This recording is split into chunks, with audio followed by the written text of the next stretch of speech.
Selamat pagi, perkenalkan nama saya Silindia. Di sini saya akan mempresentasikan tentang asuhan keperawatan pada anak dan gangguan imun HIV/AIDS.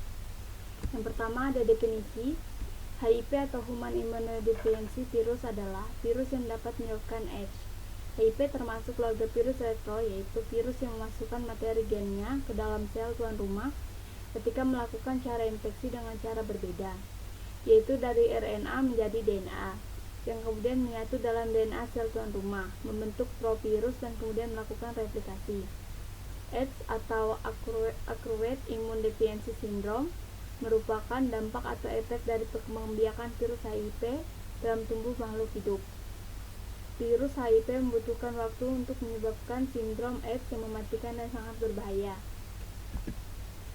Prevalensi. Sejak pertama kali dilaporkan pada tahun 1994, temuan kasus HIV/AIDS pada anak di Indonesia terus bertambah. Pengidap HIV pada anak remaja di bawah 19 tahun terus bertambah mencapai 2.881 orang.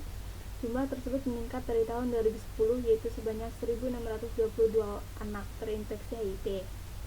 Dari sisi usia, rentang anak berusia 15-19 tahun merupakan kelompok yang paling banyak terinfeksi HIV. Diikuti kelompok anak usia 0-4 tahun, kemudian usia 5-14 tahun. Etiologi.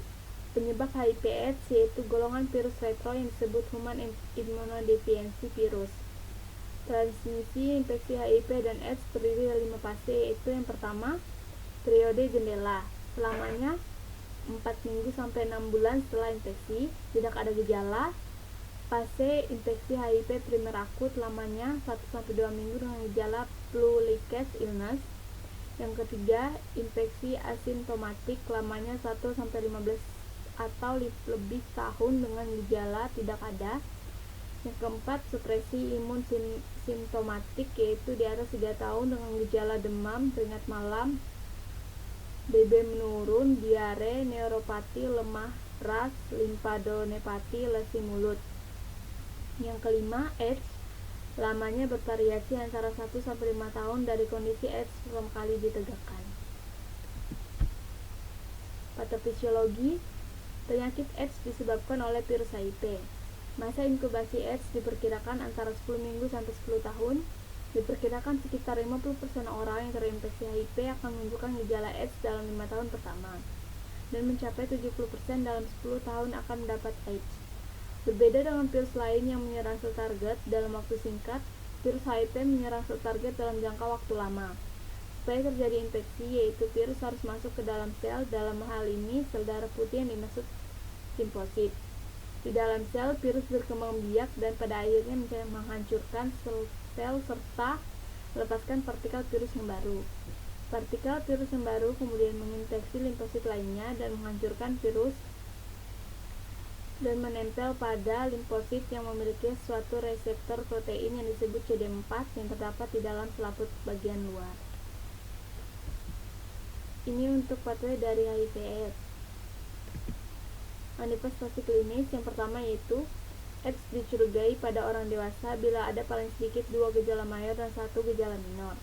Tidak terdapat sebab-sebab imunosupresi yang diketahui seperti kanker, malnutrisi berat, dan etiologi lainnya. Yang pertama ada gejala mayor sebagai berikut: penurunan berat badan lebih dari 10%, diare kronik lebih dari 1 bulan, demam lebih dari 1 bulan atau kontinu atau intermittent. Gejala minor sebagai berikut: batuk lebih dari 1 bulan, dermatitis protritik umum, herpes zoster recurrens, candidiasis orofaring, limfadenopati umum, herpes simplex disseminata yang kronik progresif. Yang kedua, AIDS dicurigai pada anak bila terdapat paling sedikit 2 gejala mayor dan 2 gejala minor. Tidak terdapat sebab-sebab imunosupresi yang diketahui seperti kanker, malnutrisi berat, atau etiologi lainnya. Gejala mayornya: penurunan berat badan atau pertumbuhan lambat yang abnormal, diare kronik lebih dari 1 bulan, demam lebih dari 1 bulan. Gejala minornya: limfadenopati umum, candidiasis orofaring, infeksi umum yang berulang seperti odetitis dan faringitis, batuk persisten, dermatitis umum, infeksi HIV maternal. Kemudian kita lanjut ke asuhan keperawatannya. Yang pertama ada pengkajian berupa identitas klien meliputi nama, umur, jenis kelamin, pekerjaan, pendidikan, alamat, tanggung jawab, tanggal pengkajian, dan diagnosa medis.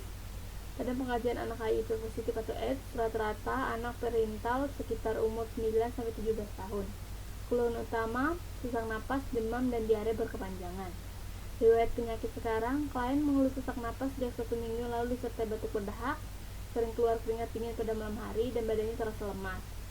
BB turun dalam 2 bulan dan sudah 1 bulan lebih, diare kurang lebih 3 kali sehari. Klien juga jarang makan karena mulutnya terasa panas seperti bakar, sulit menelan dan mengunyah. Kondisi tidak membaik dan sesak semakin berat, akhirnya dibawa oleh keluarga ke rumah sakit A dan masuk rumah sakit di ruang 2 pada tanggal 6 Mei 2009. Riwayat penyakit dahulu tidak ada. Riwayat penyakit keluarga biasanya pada pasien HIV/AIDS memiliki anggota keluarga yang menderita HIV/AIDS. Kemungkinan orang tua penderita atau terinfeksi HIV. Ada pemeriksaan fisik. Yang pertama breathing, bentuk toraks simetris, spektrasi kosta positif, gerakan dinding dari simetris, penggunaan otot bantu napas, PCH positif. Pasien sesak, RR 28 kali per menit, terpasang O2 nasal kanul 3 liter kali per menit.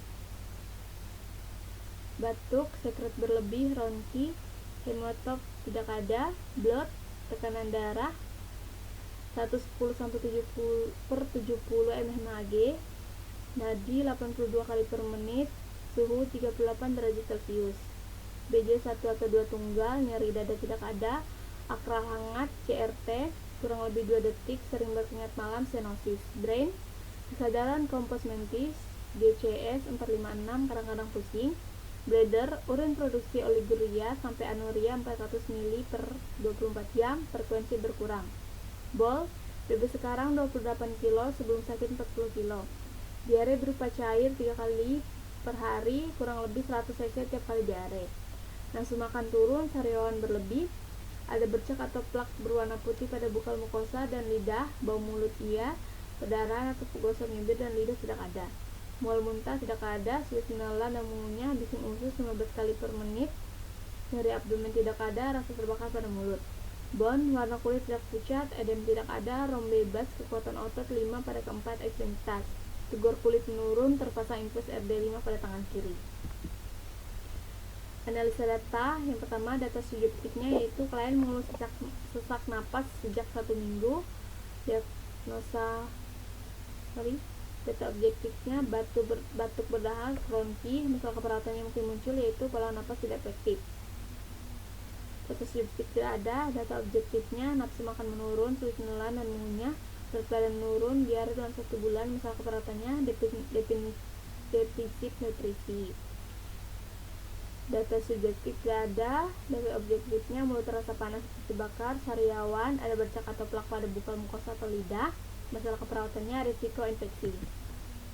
Intervensi perawatan untuk diagnosa yang pertama yaitu pola napas tidak efektif berhubungan dengan hambatan upaya napas, sekresi yang tertahan, dibuktikan dengan sesak napas, batuk, sekret berlebih, dan ronki. Tujuannya untuk mempertahankan pola napas efektif. Kriteria hasilnya yaitu tidak mengalami sesak lagi, sekret dapat berkurang. Intervensi yang diberikan yaitu manajemen jalan napas, pemantauan respirasi, dukungan kepatuhan program pengobatan.